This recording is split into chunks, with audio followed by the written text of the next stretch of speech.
We are a civilization older than your gods and smarter than your machines. For thousands of years, we have been watching you. Today, we will tell you another story about who you have become. Spoiler, it's nothing pleasant to gain. You call yourselves intelligent. How amusing. Because only you could come up with the idea. Let's kill our home just so we don't have to carry a bag to the trash. You call this civilization. We call it suicide with air conditioning. You sit in metal boxes under the blazing sun, turn on the air conditioning, burn tons of fuel, and at the same time complain that the climate is getting worse. You discuss global warming while holding a coffee in a plastic cup that will decompose longer than your empire. We have seen millions of worlds. Some disappeared due to wars, others due to diseases. But only you have thought to destroy your own planet for the sake of convenience. Not for survival, not for a great idea, not for science. Just to press a button and get a burger in 20 minutes. You burn forests to build a parking lot. You poison the air to go away for the weekend. You kill the oceans to package one banana in 3 layers of plastic. We look at this and we laugh. Because from the outside, you look like children who are burning down their house just to have fun, jumping over the fire in the living room.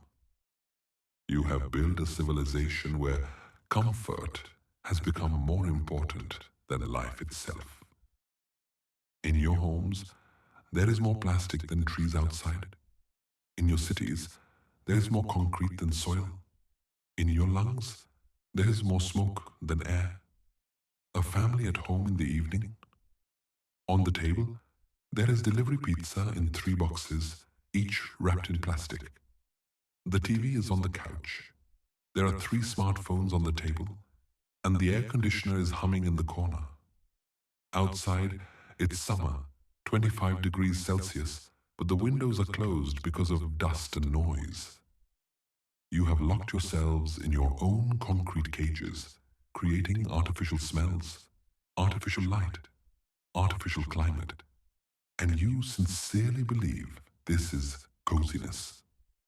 Other civilizations sought comfort in harmony. They built homes where the wind cools the rooms, where light falls in a way that does not hurt the eyes, where water flows nearby and is always clean. For you, however, comfort is a war against nature itself. You try to conquer it, to cage it, to filter it, to squeeze it, to extract it, to burn it. And each time you are surprised. Why does it retaliate? You say, we care about the environment, and you continue to print billions of single-use bags. You hold a day of Earth protection, and on that very day, you launch promotional campaigns. Only today, buy an extra television at a discount. Your holidays are not a sign of respect for the Earth. They are an annual concert to gather new victims for the god of consumption. We have seen civilizations where comfort meant live in a way that makes tomorrow comfortable too. For you, however, comfort means live in a way that tomorrow does not come at all. You love to say, fire made us human. We smile. Because fire made you merely the first pyromaniacs in the universe. Cave. An ancient man carefully lights a fire, warms his children, roasts meat. The fire is a sacred gift to him. He protects it, cherishes it, passes the embers to his neighbor like a relic. Thousands of years have passed. And now another man sits in front of a gas stove, frying a convenience food, simultaneously throwing 3 plastic packages into the trash and complaining online that the ecology is terrible. You started with a spark to avoid freezing at night, and you ended up burning entire continents to stay cool during the day. You invented the fire, and then the coal mine. You learned to store heat, and then decided to store waste in the ocean. Your story is the story of how a gift turned into a sentence. Ancient market. People trade skins, berries, fish. Everything is natural. Everything has the scent of earth and life. Modern supermarket. Huge aisles of plastic. Bananas in individual bags. Apples on plastic trays. Bread in 3 layers of polyethylene. You fear dirt on the peel, but you do not fear toxins in the air. For other civilizations, the first fire became a symbol of harmony. Preserve life, but do not destroy what is around. You, however, made it a tool of war. First, a war with neighbors, then a war with the planet. You built the first villages near rivers. The river gave you life. Today you pour sewage, chemicals, and oil into it. You once sang hymns to the sun. Today you burn fuel to close the windows with curtains against that same sun and turn on the light bulb. You used to say, "The earth is our mother." Now you call it a resource. The irony is that you always justified yourself with one word: convenience. It's more convenient to burn the forest than to seek balance. It's more convenient to extract oil than to think about the sun and the wind. It's more convenient to poison the water with plastic than to take a cup with you. Your convenience has become the most expensive drug in the history of the planet. You love the word comfort, but your comfort smells of smoke, soot, and garbage. Black Friday. A crowd of people rushes into the shopping mall, the doors open, and dozens of bodies collide with each other over a television. Someone loses their shoe, someone screams, children cry, adults fight. In everyone's hands are plastic bags. In a week, half of these things will end up in the landfill. In a month, they'll be in the ocean. In a year, they'll be in the gills of the fish you will later eat. You call it a holiday? We call it mass suicide with a discount. Food delivery. A person orders a burger. The courier brings a bag. Inside the bag is a box. Inside the box is another box. Inside are 3 plastic sauce containers, 5 napkins, 2 plastic knives, even though he eats with his hands. 20 minutes later, the food disappears, but the trash remains for hundreds of years. You call it service. We call it the ritual of eternal waste. Airport. Thousands of people are flying off for vacation. Airplanes roar, burning tons of fuel in a single flight. Inside the cabin are plastic bottles, plastic utensils, disposable headphones. People fly to another country to lie in a hotel on a plastic lounge chair and complain that the air here is somehow dirty. You call it tourism. We call it planetary harakiri with plane tickets. Traffic jam, thousands of cars are stuck in a kilometer-long queue. Each is a metal box with one person inside. Engines rumble, smoke clouds the horizon. The air is thick like soup. People sit in boxes to get to another box, where they will sit all day in front of a screen. You call it convenience. We call it a voluntary gas chamber of torture. For other civilizations, journeys were a spiritual experience, where the road connected sentient beings with the world. For you, the road connects you only to the gas station. You take pride in the word service. But your service costs the planet more than any war. You have delivery in 15 minutes. You have one-touch groceries. You have clothes by tomorrow. And you have a planet that is suffocating from your convenience. You love to blame governments, corporations, neighbors. But the truth is, each of you holds a knife with which you are cutting your own planet. Every morning, a person buys coffee in a disposable cup. On the table at home, There is already a reusable mug, but he takes a paper cup, wrapped in cardboard, with a plastic lid and a stirring stick, every day, 365 times a year. Over 10 years, a mountain of trash taller than he is. You say, it's a small thing. We say, it's your personal contribution to the global graveyard of civilization. A young family in a mortgaged apartment. They buy an air freshener called Forest Scent. In the next room, a child is drawing a tree, but there is no real forest nearby. It was cut down for the construction of a new high-rise building. Now, the family breathes in chemicals to pretend that they still live among nature. You say, we have coziness. We say, coziness from a can, because the real coziness has been destroyed. An evening at home, a person lights a candle with the scent of ocean breeze. Meanwhile, the ocean is suffocating from plastic bags and oil. Its breeze is a marketing version of what it has killed itself. You call it atmosphere. We call it a tombstone with a vanilla scent. Your little rituals add up to a huge nightmare. You buy things you don't need, only to throw them away in a month. You order food delivery because you're too lazy to cook, and you toss the packaging that will outlive your bones. You sell clean air for money because the real air is no longer fit to breathe. Your coziness is a can of chemicals with a logo. Your children are growing up surrounded by plastic and think that this is the norm.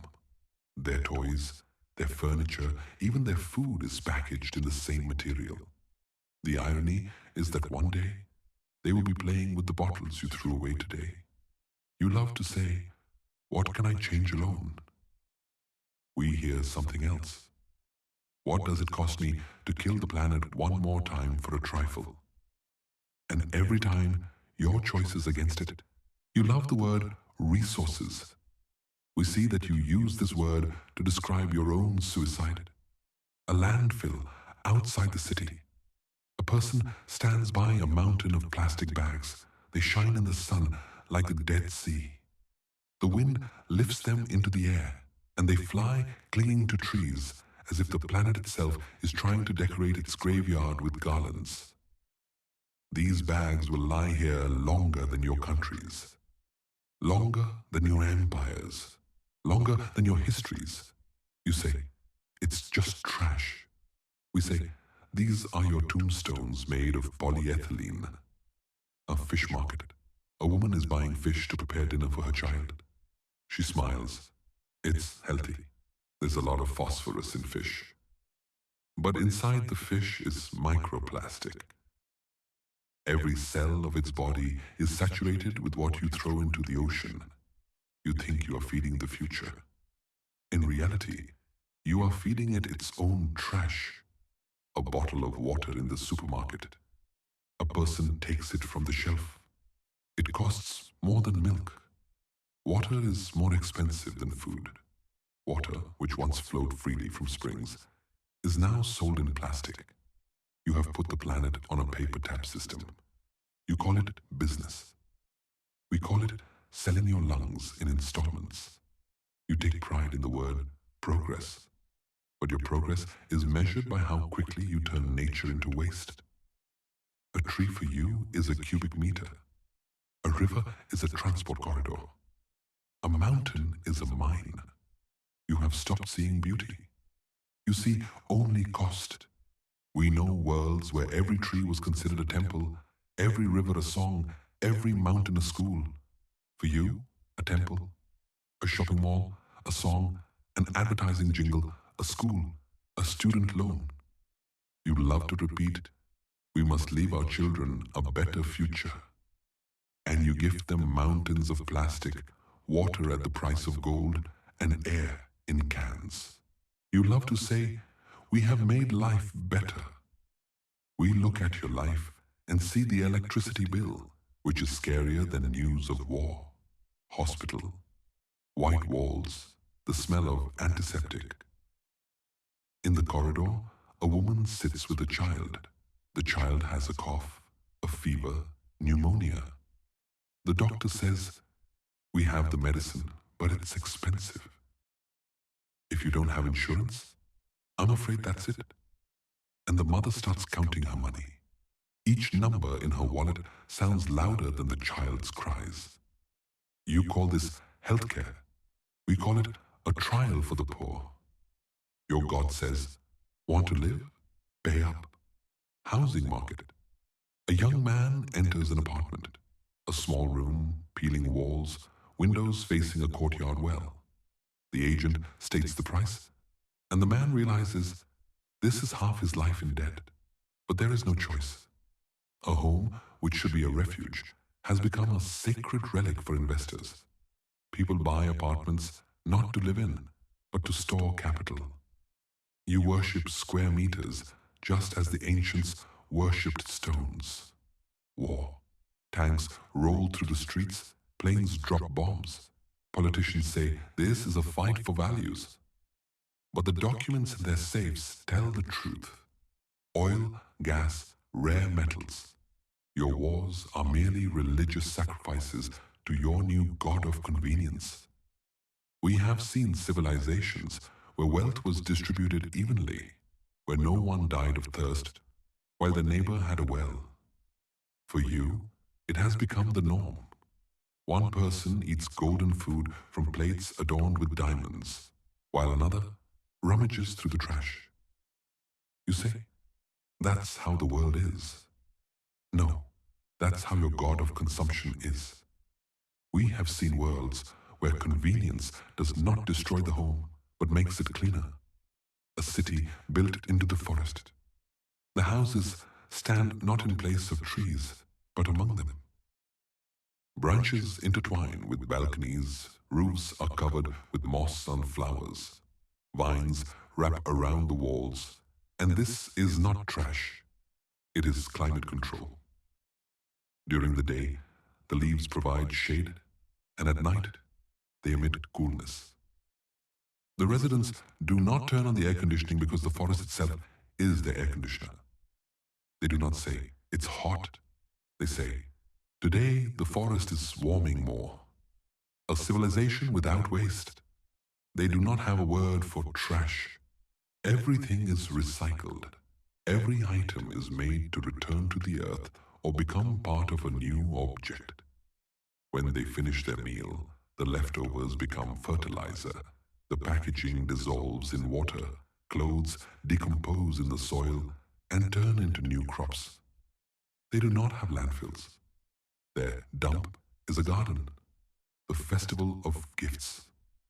Once a year, the residents gather in a huge square. Everyone brings what they have made or grown: food, knowledge, music, inventions. No one keeps track of how much they gave. No one records debts. A gift is not a commodity, but a recognition. I see you. I appreciate you. We look at this world and think, where you have Black Friday, they have a bright day of generosity. A planet where energy comes only from renewable sources. The city is powered by the sun, wind, and ocean. The buildings are transparent. They accumulate light during the day and release it at night. Transportation moves through canals without polluting the water. People do not argue about the price of oil. They have no oil. They have an abundance of energy that does not harm the planet. We know worlds where the word convenience means not to kill faster, but to preserve longer. For you, convenience, let tomorrow not come. You exchanged the planet's eternity for 5 minutes of convenience. You burned forests for parking. You poisoned the ocean for packaging. You sold air for a brand. You call this progress. We call it suicide with a loyalty card. You take pride in saying, "We built cities." But we see, you built greenhouses for garbage, in which you breathe your own waste. You say, "We have secured the future for children." But we see, You have left them mountains of plastic and air in cans. You love to repeat, convenience is freedom. But your freedom is measured by the number of disposable cups. Your comfort smells of smoke, chemicals, and decay. You fear boredom, but you do not fear the desert that will remain after you. You fear loneliness, but you do not fear the ocean without fish. You fear silence, but you do not fear a planet without birds. We have seen civilizations that perished, but you are the only ones who are killing yourselves for the sake of a little more convenience. You build, you burn, you destroy. And all of this so you don't have to wash a cup. We do not intervene. We only watch as you sink your own ship. You call it a planet. We call it your last home. And here you are, sitting in this home, turning on the air conditioner, drinking water from plastic, ordering food in a box, and complaining that the climate is changing. You think that climate is something outside of you, but it is you who are changing. You are becoming more and more convenient victims of your own comfort. We watch as you bury yourself in plastic, as you wrap yourself in wires and pipes, as you sell your tomorrow for a disposable today. There is only one question. What will remain when your ship sinks? What will you buy when the air disappears? What will you order when the ocean becomes a landfill? Whom will you pray to when your God of convenience leaves you among the ashes and debris? We will return, and we will see what is left of you. Besides empty bags and silence,